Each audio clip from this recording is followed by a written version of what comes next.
വാഹനം ക്ഷേത്രം പ്രദേശമഖിലം ചതുർത്ഥേന വിചിന്തയേത്. അല്ലെ, ഈ 7ാം ഭാവത്ത് നീചസ്ഥനായിട്ട് ബുധൻ 4ാം ഭാവത്തിൽ വരുമ്പോ ഇവിടെ തുള്ളി കൊണ്ടിരിക്കുമ്പോ ഒരു വെളിച്ചപ്പാടോ നർത്തകനായിട്ടുള്ള ആള് വീണിട്ട് അപകടം പറ്റിയതാർക്കാം കാലിന്. ജലേതു മീനദ്വയ മത്സ്യരാശി കാലസ്യ പാദവും, കാലവൃഷന്റെ പാദമാണ് എന്ത് മീനം. അവിടെയാണ് ഈ ബുധൻ നീചസ്ഥനായിട്ട് അതിന്റെ അഷ്ടമത്തിൽ കേതുവാ. കേതോ നന്ദസ്ത്രീവാച്ചേ പാതേ പാഷാണഘട്ടനം. ഒരു കല്ല് പാഷാണം കല്ല എന്തെങ്കിലൊക്കെ ആവാം. എന്തായാലും ഒച്ചപ്പാട്ട് നർത്തകന ഇപ്പൊ നർത്തകനൊന്നുമില്ലേ?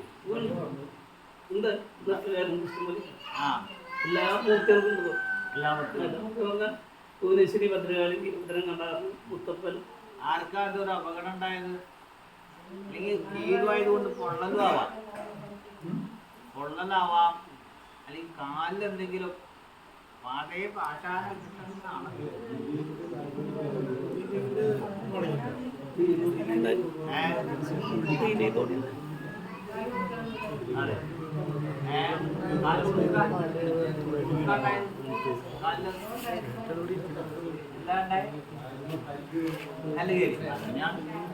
പാതയെ പാഷാണ് കെട്ടണം. പാഷാമത്തെ കല്ലുണ്ട്. ആർക്കായിരുന്നു ഒരാളുടെ പേര്?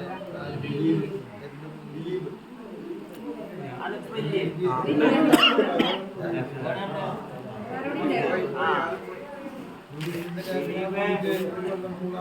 ശ്രദ്ധിക്കണം.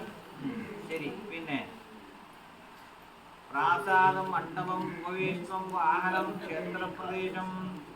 ഇവിടെ ആരാ മരത്തിന് വീണതാരാ?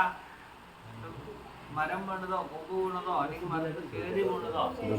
ആരാത്?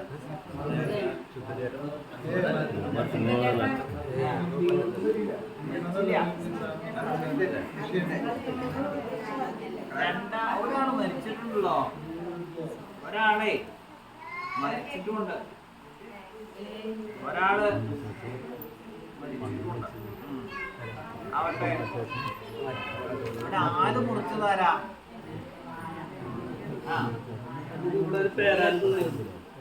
പേരാലോ ഗുളികന്റെ ദൃഷ്ടിയിലല്ലേ വേറെ ജീവേ ഭൂമിർഹപദേ യദി ചരേ ഭഗ്ന സമൂലം സ്ഥിരേ. സമൂലം ചെന്താ ഒരു പേരുണ്ടായിരുന്നു. ക്ഷേത്രം അടിക്കുന്ന സമയത്ത് അത് മുറിക്കണ്ടാവുന്നു.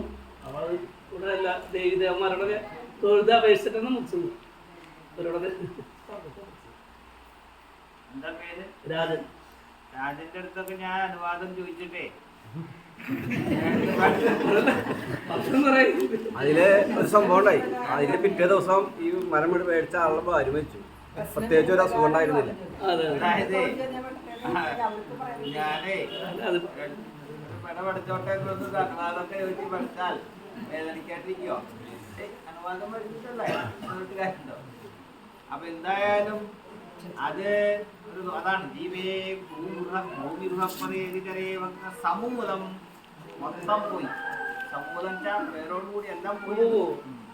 സമൂലം സ്ഥിരേ സ്ഥിരരാശിയിലാണ് സംശയം. മധ്യേദ്യുഭേ തദീയ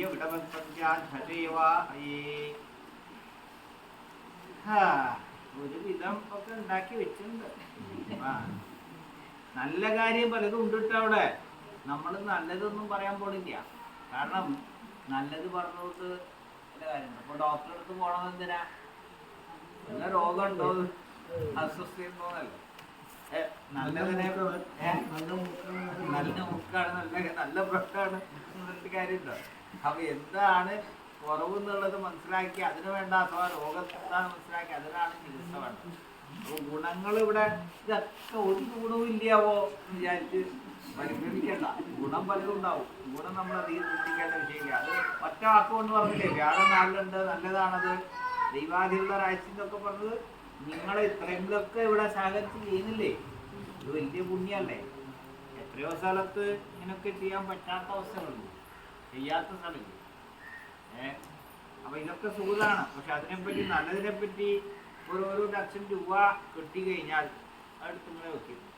1000 രൂപ നഷ്ടപ്പെട്ടാലോ ഈ ഈ 1 ലക്ഷം കിട്ടുമ്പോഴുള്ള സന്തോഷം പോലെ അല്ല ആയത് നഷ്ടപ്പെടുന്നു. ആ ദുഃഖത്തിന് സന്തോഷത്തിൻ്റെ അളവും ഈ ദുഃഖത്തിൻ്റെ അളവ് നോക്കിയാൽ ആ ദുഃഖത്തിൻ്റെ അളവിന് ശക്തി കൂടും. പക്ഷെ കിട്ടിയ പൈസ കൂടുതൽ കിട്ടിയതാണ്, നഷ്ടപ്പെട്ടത് ചെറുതേ ആവുള്ളൂ. എന്നുവെച്ചാൽ ദോഷം ചെറുതാണെങ്കിലും അത് ഗൗരവമായിട്ട് തന്നെ കാണണം എന്നർത്ഥം. അതാ പറഞ്ഞത് സാന്നിധ്യബിംബഞ്ച അല്ലേ. ആദ്യത്തെ പത്രം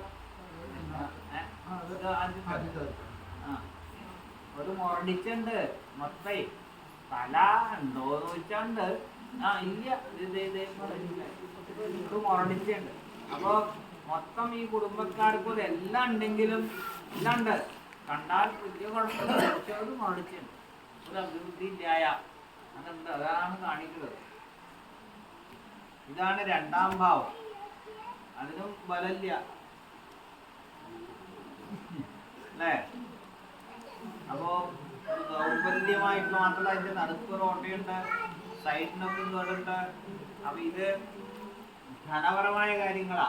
അപ്പോൾ ധനത്ത് കുറെ ആവശ്യമില്ലാണ്ട് പൈസ നഷ്ടപ്പെട്ടു പോവാ, കളവ് പോവാ, അല്ലെങ്കിൽ ആരെങ്കിലും വഞ്ചിച്ചു പോവാ, ഇങ്ങനെയൊക്കെ സംഭവിച്ചിട്ടുള്ളതായ അതാണല്ലോ 2ാം ഭാവത്തിലാണ്. 2ാം ഭാവത്തിക്ക് മൗഢ്യം വരുമ്പോഴായി ജാട്യം സംസരി വാക് കുടുംബകലഹം. ആരാ തമ്മിൽ വാക്തർക്കൊക്കെ ആയിട്ട് അങ്ങോട്ട് ഇങ്ങോട്ട് ഒരു സത്യം ചെയ്യിപ്പിക്കലോ ഒരു ശപിക്കുന്ന പോലൊക്കെ സംസാരിച്ച ആരാ രാജേട്ടാ?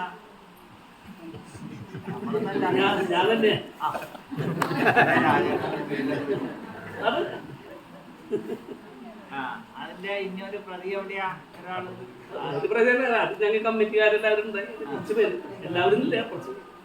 പക്ഷെ അത് വല്ലാണ്ടായിപ്പോയിട്ടുണ്ട്, വല്ലാണ്ട്. കാരണം ജാട്യം സംസതി വാക് കുടുംബകലഹം, വാക്കലഹം കുടുംബകലഹം, വല്ലാണ്ട് മനസ്സ് വിഷമിച്ച് ശപിക്കുന്ന പോലെയോ ഒരു വാക്കൊക്കെ ആയിപ്പോയിട്ടുള്ളതായ വിഷയമുണ്ട്. അപ്പൊ അത് കാരണം സംഭവം എന്തൊക്കെ പറഞ്ഞാലും നമ്മൾ നാമം ജപിക്കുമ്പോൾ സാന്നിധ്യത്തിന് വൃത്തി ഉണ്ടാവും, നാമം ജപിക്കുമ്പോൾ നമുക്ക് അവനവന് നന്നാവും എന്ന് പറഞ്ഞ പോലെ തന്നെയാണ് എന്തെങ്കിലുമൊക്കെ ദേവസന്നിധിയിൽ വെച്ച് നമ്മൾ വാക്കുകൾ പറഞ്ഞാൽ അത് അവനവനും ആ സ്ഥലത്തേക്കൊക്കെ ദോഷമാണ്. അതാണ് പാതകേശ്വരയുക്തോവാ ദൃഷ്ടോവായതി വാക്പതി ജാട്യം സംസതി വാക് കുടുംബകലഹം ദുഷ്പത്രികാം.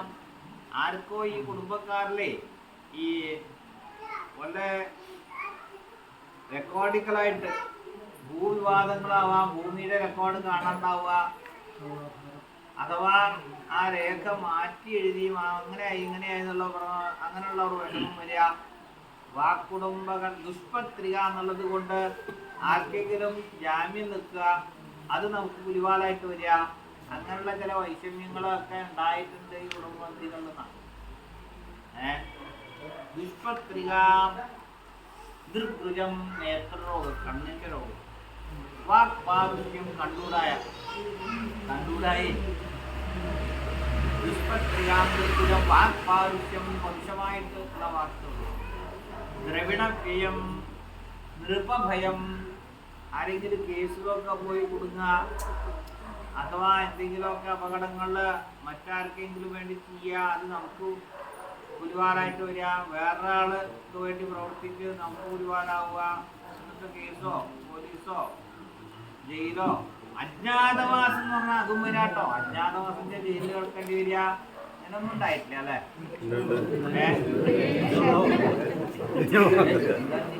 കുറെ ആൾക്കാർ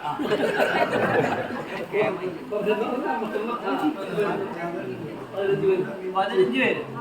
15 പേരില് മുഴുവൻ കുടുംബക്കാരല്ല, എല്ലാവരും കുടുംബക്കാരല്ല. 15 പേരിൽ കൂടുതലും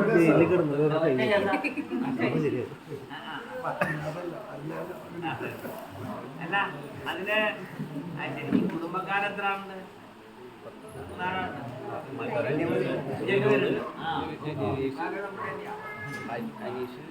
അജ്ഞാതവാസം ഭയം, അജ്ഞാതവാസം അതിന്റെ ഭയം പോയിട്ടുള്ള അതാണ് ഭയം.